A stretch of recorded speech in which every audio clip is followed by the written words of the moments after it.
Bonjour tout le monde, j'espère que vous allez bien. Moi c'est Herman, on est sur un joueur métier et nous sommes aujourd'hui avec Michel qui va nous parler un peu de son parcours qu'on va faire. Ce sera une espèce de deux petites vidéos durant lesquelles il va nous parler de son parcours étudiantin et puis dans la seconde vidéo il viendra, n'est-ce pas, nous parler un peu de son métier, de comment ça se passe et nous faire un lien entre les besoins du Cameroun et son métier directement. Donc restez jusqu'à la fin et surtout regardez les deux vidéos car vous allez en apprendre pas mal de choses. Donc voilà, c'est un peu ça, mais avant tout, générique.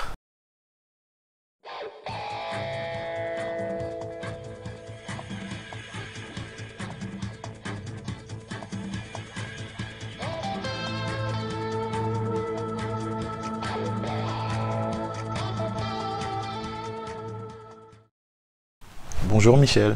Bonjour Eman. Merci de nous avoir accordé un peu de ton temps.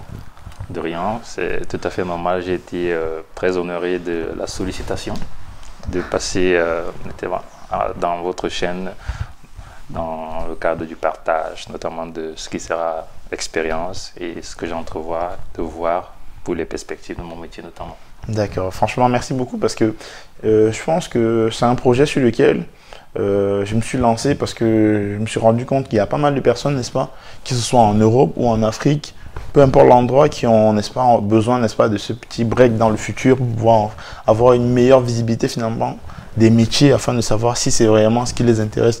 Donc le but d'ici, c'est vraiment de voir qu'est-ce que tu fais au quotidien finalement, c'est quoi ton métier, qu'est-ce que tu as fait comme parcours d'études, est-ce qu'il y a un lien direct entre ce que tu as appris à l'école et ce que tu fais aujourd'hui. Donc c'est un peu de ça qu'on va un peu parler entre guillemets. Donc Michel, déjà, on est à Lyon, on est en France. Pourquoi la France? Alors la France, on va dire pour deux principales raisons. Une raison d'ordre familial. À l'époque, une difficulté d'ordre familial s'est posée et l'opportunité de venir ici s'est tout simplement présentée.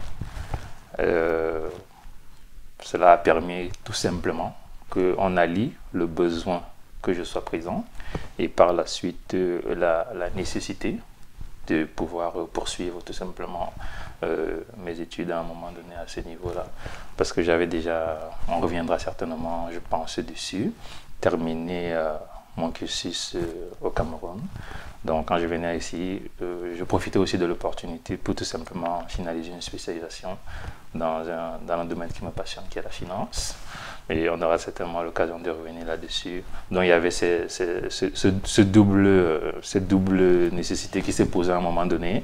Et on a tout simplement saisi l'opportunité à la fois d'ordre familial et aussi d'ordre finalement académique, j'allais dire. D'accord. Et ça fait combien de temps que tu es en France? Aujourd'hui, ça va faire 4 ans.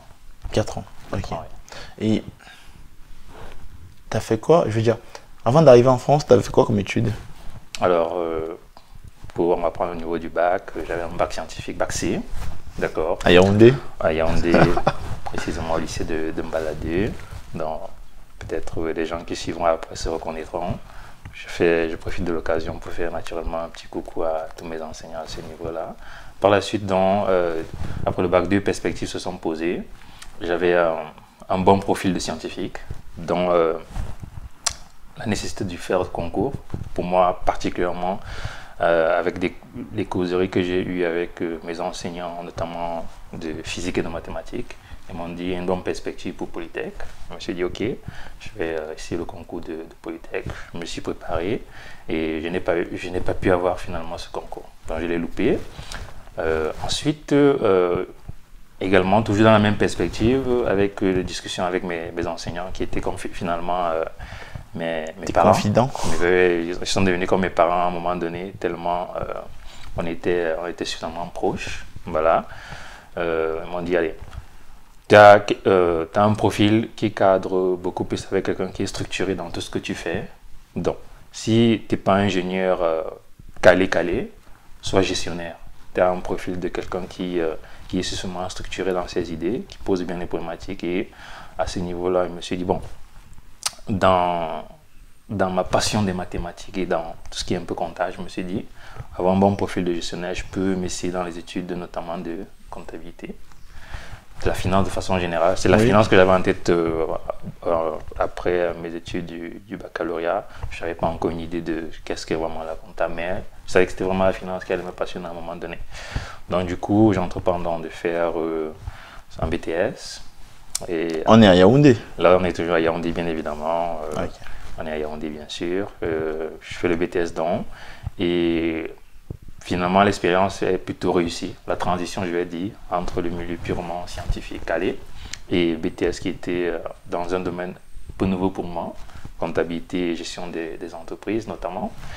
Et là, très bonne surprise, je suis notamment major de toute mon école en termes de BTS. Et sur le plan national, je suis 8e de l'étendue du territoire. Donc du coup, la transition s'est très bien faite.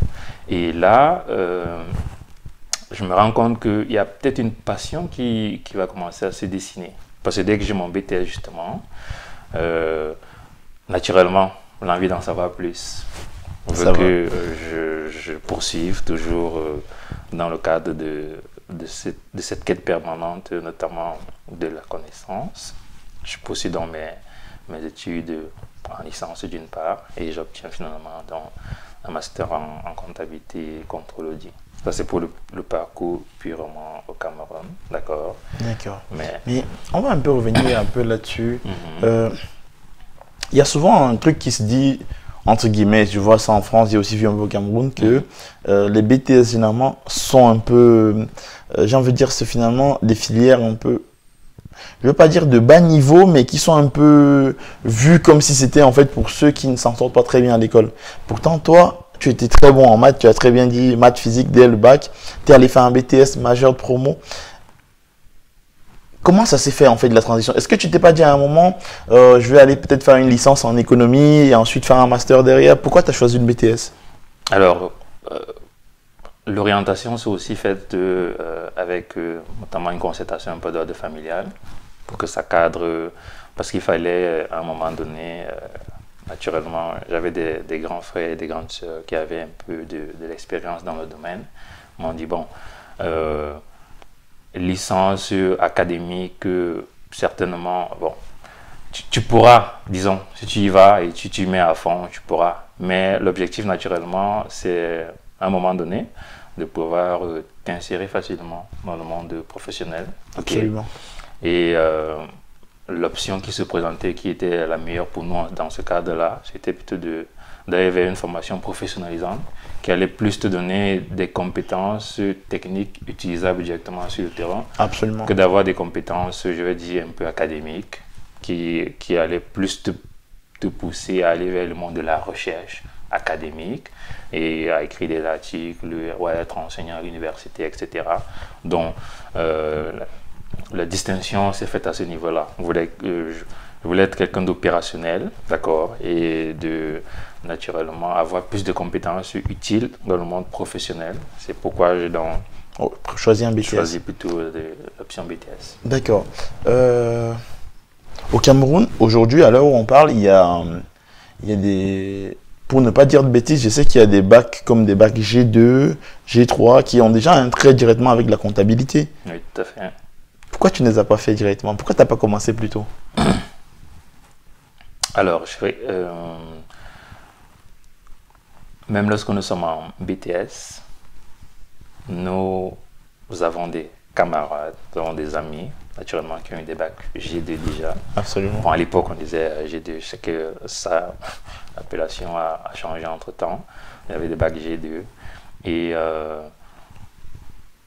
on se retrouvait pour une grande partie avec ces personnes-là. Et parfois, lorsqu'on était en première année, qu'on était un peu, on va dire, un peu frustré, oui, dans la mesure où pour eux, c'était beaucoup plus une révision. Une révision, absolument. C'était beaucoup plus une révision et nous, c'était une découverte. Donc du coup, sur plein d'aspects, on avait un peu, on va dire, cette petite frustration-là d'être un peu des novices dans le domaine. Et eux, ils font un peu, disons, de la révision, quoi. Mais pour être un peu plus précis, d'accord, avec toi sur le pourquoi pas avant, d'accord. Bon, à ce niveau-là, je vais tout simplement dire le parcours initial de formation plutôt généraliste, ok, me prédisposait pas initialement à, tu vois un peu, beaucoup plus une formation, comme je l'ai dit, dans le domaine, je l'ai dit, de l'ingénierie, premier abord. Et maintenant, la deuxième possibilité, c'était donc de réaliser cette transition.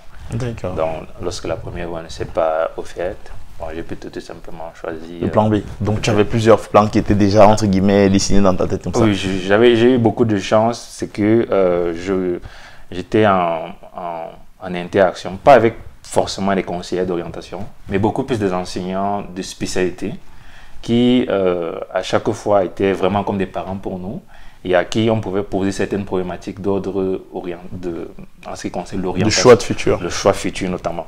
Et c'est parfois ces personnes-là qui avaient beaucoup d'expérience, qui étaient vraiment comme nos papas, qui nous ont servi finalement de base dans les pistes de réflexion et les choix à venir dans les différents métiers. Donc c'est surtout vers ça. D'accord. Et ça tombe bien que tu en parles. Il y a une question qui s'est faite comme ça pendant que tu parlais. C'est, est-ce que finalement la finance, c'est toi qui l'as choisi ou pas? Dans la mesure où, je m'explique, tu as fait un bac C, ça s'est très bien passé, tu avais dans l'idée de faire un concours à Polytech. Est-ce que finalement, c'est pas ton entourage qui a choisi la finance pour toi? Entre les profs et les grands frères et tout. Alors, je prendrais la petite phrase de Spinoza qui dit les personnes ignorent fondamentalement les choix qui les déterminent. D'accord. C'est-à-dire le concept de libre arbitre, je dirais de façon claire. On pourrait le dire simplement en disant objectivement, on dira que c'est moi qui ai choisi, mais si on analyse fondamentalement les critères qui ont permis que j'en arrive à ce choix, il y a beaucoup d'éléments qui m'échappent à moi-même.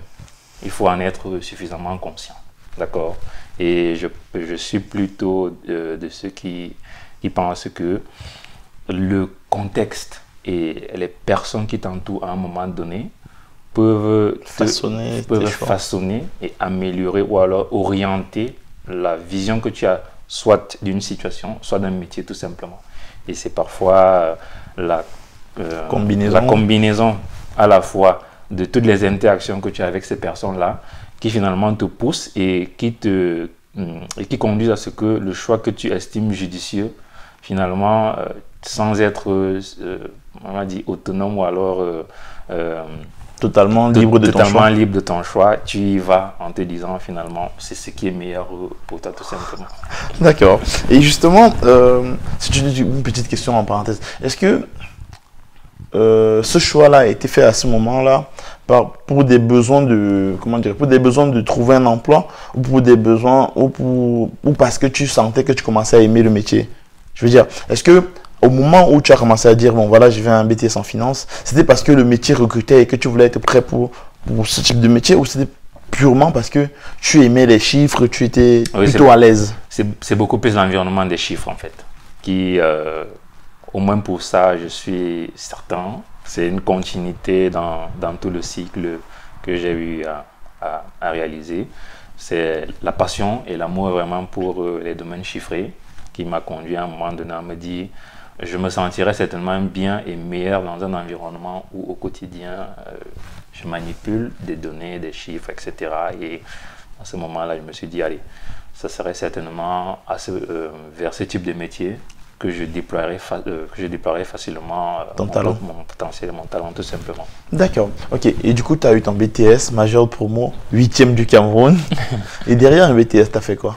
Alors, dès que j'ai le BTS... Déjà, c'était quoi comme BTS? BTS en comptabilité et gestion des entreprises. Ok, c'est juste un petit rappel au cas où. Oui, et du coup, derrière, tu as fait quoi? Alors, dès que j'ai le BTS, je suis approché par un cabinet qui est détenu par un de mes enseignants justement de BTS, connaissant le potentiel. Voilà. Et dans ce cabinet-là, il me confie dans les responsabilités d'être premièrement formateur dans tout ce qui est élaboration des états financiers auprès des futures générations qui arriveront. Donc dès que j'ai eu le BTS, j'étais déjà capable de former les BTS qui prépareront l'examen. Ensuite, j'ai également été approché par ce cabinet, notamment comme c'était un cabinet d'assistance et de gestion, notamment pour assister l'expert dans le montage de ce qu'on appelle le business plan, parce qu'on accompagnait les opérateurs économiques dans la préparation à la fois des études de faisabilité sur le plan technique, commercial et financier. Et nous allons soumettre ces dossiers auprès des banques. Des établissements financiers. Les établissements financiers, dont je faisais ça. Et la dernière chose, c'est que je suis aussi devenu par là enseignant. D'accord. Non. Alors, faut pas qu'on me dise tout parce que, comme j'ai dit, la deuxième partie de la vidéo parlerait beaucoup plus de cet aspect justement professionnel des choses que tu as faites. Donc, je pense qu'à partir dans la deuxième vidéo, on commencera notamment par ce que tu faisais après le BTS. Mais moi, là, l'idée, c'était de dire, quand tu as fait ton BTS, tu as eu tout ce que tu as eu d'aller au BTS. Est-ce que tu as fait une licence? Qu'est-ce que tu as fait en fait en termes de parcours d'études surtout? Oui, non. Après le BTS, comptabilité et gestion des entreprises, j'ai fait une licence en comptabilité, contrôle et audit. Et après la licence, donc j'ai fait un master en comptabilité, contrôle et audit également. D'accord, on est toujours à Yaoundé. Là, on est toujours à Yaoundé. D'accord, tu as fait contrôle. Attends, quand on est au Cameroun, enfin, je veux dire, ça ressemble à quoi comptabilité, contrôle, audit? Moi, je comprends en comptabilité dans les entreprises parce que voilà, tout le monde sait ce que c'est qu'un comptable. Mais de l'audit, du contrôle en comptabilité, ça ressemble à quoi? Alors, pour parler, on va dire un peu simplement, d'accord. Le contrôle en entreprise, on va dire le contrôle interne cette fois-là, parce qu'il y a des postes de contrôleur interne, il y a des postes de contrôleur de gestion, il y a des postes d'auditeur interne. Et lorsqu'on a dans le profil comptabilité contrôle audit, on a aussi la possibilité d'aller en cabinet d'expertise notamment et faire des audits et dans une poursuite logique aller jusqu'à l'expertise et réaliser donc la certification des comptes. Donc de façon plus concrète, lorsque l'on parle par exemple de contrôleur de gestion en entreprise, oui, tout à fait. Premièrement, il va se charger de tout ce qu'on appelle l'articulation budgétaire. On en parlera certainement, mais quand j'étais à Freeland First Bank, par exemple, j'étais au service du contrôle de gestion. Et il y avait donc des tâches qui étaient à la fois le suivi des budgets des différents départements, mais aussi notamment le suivi de ce qu'on appelle les opérationnels. On avait des remontées d'informations. Il y a plein de choses que l'on peut faire au quotidien une fois que l'on a ce type de profil-là. Et pour finir un peu, lorsqu'on parle également de contrôle interne en entreprise, il s'agit naturellement à la fois de celui qui a la capacité de mettre en place des procédures, mais aussi de mettre en place des outils de suivi, d'évaluation, de mise à jour de ces process-là et naturellement à un moment donné de déceler peut-être des anomalies, etc. lors de la réalisation des procédures. Donc c'est une formation qui potentiellement donne un bon background à toutes les personnes qui finalisent ce genre de formation et qui donne naturellement également des aptitudes à pouvoir, si ce n'est être autonome, mais au moins avoir déjà une bonne idée de tout ce qui a un rapport avec les trois concepts, la comptabilité, le contrôle et l'audit. Et l'audit notamment. D'accord. J'aurais pu peut-être douter de ta passion en début de vidéo ou avant. Je pense que d'ailleurs, tes spectateurs en ce moment-là. Mais je pense que là, maintenant, j'ai plus de doute. À t'entendre parler, c'est fluide, c'est normal. Tu connais ton sujet, il n'y a rien à dire là-dessus. Je pense que ça se voit que là, tu es passionné, c'est sûr. Et du coup, tu as fait un master. Tu as fait un deuxième master, je suppose, derrière. Oui, alors, une fois que je termine mon master en CCA, au pays donc, j'ai donc effectivement cette opportunité qui se présente, comme je le disais en début de vidéo, pour venir ici en France et à Lyon particulièrement, pour faire donc, premièrement un MBA à Lyon, qui, dans ma vision, avait pour objectif notamment de me donner une vision beaucoup plus financière, parce que j'avais déjà la vision comptable et j'avais déjà la vision de l'auditeur. Je voulais donc avoir la vision finance de marché, finance d'entreprise, donc beaucoup plus axé et aussi un peu de management, d'accord.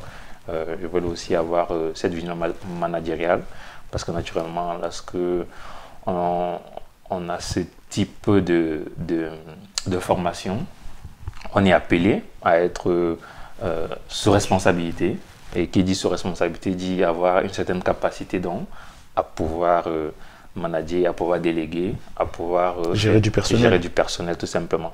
Or, quand je termine dans ma formation au pays, je sens qu'à titre personnel, il y a ce petit manque-là. Et si l'opportunité se présente, donc, il faudrait que voilà, je puisse embrayer et je puisse au moins savoir beaucoup d'atouts et beaucoup d'outils à ma disposition pour que si il arrive que le besoin d'être en responsabilité se présente, que au moins au niveau de la formation, que je sois suffisamment prêt à pouvoir être directement déployable sur le terrain. D'accord. Donc voilà. Tu arrives à Lyon pour un MBA en finance. Tu l'as fait ton MBA? Oui, tout à fait. Ça s'est bien passé? Oui, ça s'est bien passé. D'accord. Et ton MBA, tu l'as fini quand? Alors, j'ai fini le MBA en 2017. D'accord. Et quand tu as fini ton MBA, derrière, tu avais fini avec des études? Ou tu as encore continué, tu as encore mis des couches? Alors, une fois que j'ai fini avec le MBA, c'est avec la passion pour la recherche, parce que au pays, on m'appelait parfois docteur. C'était un petit nom. Bon, c'est aussi quand je sors de la formation de master, bon, naturellement, comme j'ai toujours une causerie privilégiée avec les formateurs et mes enseignants, bon, à l'université, c'est beaucoup plus les professeurs et les docteurs et les doctorants, ouais, un peu. Donc du coup, ça commence un peu à dire si tu poussais ici, parce qu'on sent quand même que il y a du potentiel, d'accord. Il y a de la matière grise. Il y a de la matière grise et on sait que si tu pousses, ça nécessairement ça va le faire. Donc du coup, même quand j'étais à un MBA justement, je commençais déjà un peu à réfléchir là-dessus et je me suis dit bon, la pertinence c'est maintenant de le faire, dans quelle perspective, dans quel cadre ça va s'aligner dans le parcours professionnel que je suis en train de mettre en place. Et j'ai d'abord préféré à titre personnel le mettre en stand-by, voilà, parce que j'avais à préparer tous les dossiers, c'est notamment l'IAE qui devait l'accueillir et tout. Je l'ai préparé suffisamment et à ce moment-là, j'ai d'abord mis un peu en stand-by ce dossier. D'accord. Donc après ton MBA, tu t'es un peu mis sur le marché du travail. Oui. Et le projet du doctorat, on reverra un peu juste après, on va dire dans quelques temps. Oui. J'espère que tu nous en diras davantage. Mais maintenant, revenons un peu sur ton parcours d'études. Pourquoi tu as fait un MBA quand tu es venu en France, par exemple? Alors, le pourquoi du MBA, je pense que je l'ai déjà un peu expliqué. Oui, dans le sens où tu voulais être manager, tu voulais apprendre le management et les finances. Voilà, dans le souci, c'était uniquement ça en fait, parce que même au Cameroun, il y a des MBA, d'accord. Mais comme j'ai dit, la perspective qui se présentait devant moi encourageait, je vais dire comme ça, le besoin que, une fois que l'opportunité se présente, on peut la saisir, quoi. D'accord. Voilà. Et aussi, naturellement, le diplôme du MBA, c'est un diplôme à consonance anglo-saxonne, d'accord. Mais et aussi parce que 50% de notre formation se faisait en anglais. Donc, ça donnait une dimension internationale au diplôme. Et ça permettait aussi que, pour quelqu'un qui a une vision un peu globale, ça puisse te permettre de te projeter, on va dire, sur le plan mondial, quoi. Au pays, on avait un diplôme, on va dire, je peux dire, on va dire un peu français, d'accord. Et maintenant, avec le MBA, ça donnait un peu une dimension beaucoup plus internationale au diplôme que tu as, et ça permettait à ce que naturellement, tu puisses postuler et challenger facilement des À postes à l'international. l'international. Voilà, c'était un D'accord, peu ça. je vois un peu. Et aujourd'hui, avec le recul, le savoir et l'expérience que tu as finalement, est-ce que si on te remettait au niveau bac aujourd'hui, on t'enlève tous tes diplômes, mais on te garde l'expérience de vie que tu as, est-ce que tu referais le même parcours? Alors, c'est toujours complexe de... c'est toujours complexe d'être dans une hypothèse pareille. C'est un peu utopique, je te l'accorde totalement. Je suis totalement d'accord. Mais dans l'idée, c'est de dire que quelqu'un qui regarde la vidéo, par exemple, aujourd'hui, Oui, il est en train d'aspirer un peu ton expérience, mais Oui. il n'a pas tes diplômes. oui, Tu vois un peu ce que je veux dire? oui. En fait, c'est de lui dire que voilà, tu as l'expérience de quelqu'un qui a un parcours qui te plaît, tu as déjà l'expérience, mais tu n'as pas encore le diplôme. Et lui, maintenant, il aimerait savoir si, en gros, dans l'idée, c'est de voir, est-ce que tu regrettes quelque chose dans ce parcours-là ou pas? Ah, C'est un non. peu ça. Non, le parcours étant, je veux dire, tellement linéaire, tellement... Je, je ne saurais naturellement regretter quoi que ce soit dans le parcours. Comme je l'ai dit, hein, en fait, je pense que de façon circonstancielle, les éléments objectifs qui, à un moment donné, aspirent à ce que l'on fasse un choix qui détermine une direction dans notre vie, parfois on peut en être conscient, parfois ça nous échappe totalement. Mais à un moment donné, on acquiert par ce mécanisme-là Je suis absolument d'accord. de l'expérience. Et c'est cette expérience-là qu'il faut pouvoir capitaliser dans l'avenir, à mon sens. Parce D'accord. que je ne veux pas faire, on n'est pas dans un débat philosophique sur le concept de quelle est la part véritablement du libre arbitre que l'on a dans nos choix quotidiens. Mais Là, il y a notre débat, je suis d'accord. toujours est-il que, non, pour répondre simplement à la question, je suis entièrement satisfait du parcours jusque-là. D'accord. Et est-ce que tu penses que tout le monde peut faire des études en finance? Alors, je pense que, à titre personnel, toute personne a la capacité de faire ce type d'études. Je vais prendre mon expérience cette fois-là pour un peu étayer ce que je suis en train de dire. Ok. D'accord. Alors, lorsque nous commençons, j'étais en première année BTS, ok, on entrait fraîchement dans la découverte pour nous qui étions scientifiques de nouvelles notions, ok. L'enseignant qui se présente et qui dispense et qui donne cours a la capacité de te donner l'envie d'en savoir plus ou aussi a la capacité de te décourager. Dans l'autre sens, Dans absolument. l'autre sens. Autrement dit, deux étudiants placés dans deux contextes différents, un, on va catalyser son potentiel, donc on va lui faire déployer son potentiel, et un autre, on va tout simplement le décourager. Mais intrinsèquement, l'étudiant en question a le potentiel.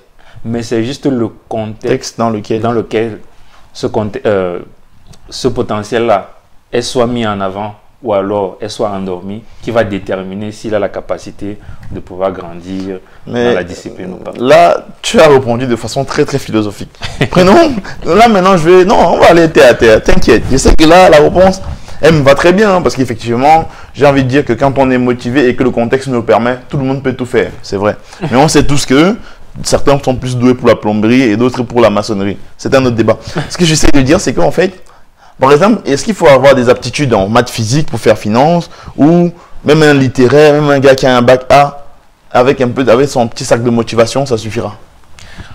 Alors, là, je prendrais plutôt je ne peux pas prendre des généralités, mais je prendrais des exceptions. Ça vaudra ce que ça vaut, mais c'est des exceptions, ok. Lorsque je faisais toujours le BTS, on avait effectivement des bacs A, et on a eu des bacs A qui ont une dimension bien au BTS. Ah Une oui. dimension assez bien. D'accord. Donc, tout le monde, entre guillemets. Donc, du coup, voilà, c'est plutôt sur la base, je vais dire, de l'expérience personnelle, d'accord, qui n'est certainement pas généralisable, que je vais dire, certainement, déployer le potentiel des personnes, qu'elles ne soient pas a priori du domaine, ne saurait en aucun cas être un frein à ce type de parcours, à ce type de métier. Je suis d'accord. Là, je suis plutôt catégorique. D'accord. Bon, bah écoute, on a fait quasiment le tour pour tout ce qui est des études. Donc là, maintenant, dans la prochaine partie, on parlera essentiellement du travail et du travail. Donc merci déjà, Michel, de nous avoir partagé ton expérience, d'avoir aiguillé ceux qui se posent des questions par rapport à ce métier-là. D'accord. Merci bien également, Eman. D'accord. J'espère que vous êtes resté jusqu'à la fin de la vidéo, que vous en avez appris davantage, parce que même moi, j'en ai appris pas mal de choses. Il faut dire que les métiers de la finance, c'est pas vraiment ma tasse de thé, c'est pas ce que je connais de plus que ça. Je suis là, j'apprends comme vous, hein, j'en découvre. Donc, si vous avez aimé, n'hésitez pas à mettre un pouce bleu. Surtout, dites-moi tout ce que vous avez pensé en commentaire. Si vous avez des questions liées à ce métier, autant au Cameroun qu'en France, posez-les en commentaire et je viendrai vous répondre directement. Et dans le pire des scénarios, si ça me dépasse, je vous mettrai directement le contact de Michel et lui viendra vous répondre. Ou du moins, il vous contactera directement par la suite. Donc, merci d'avoir regardé. C'était Herman. Ciao, ciao.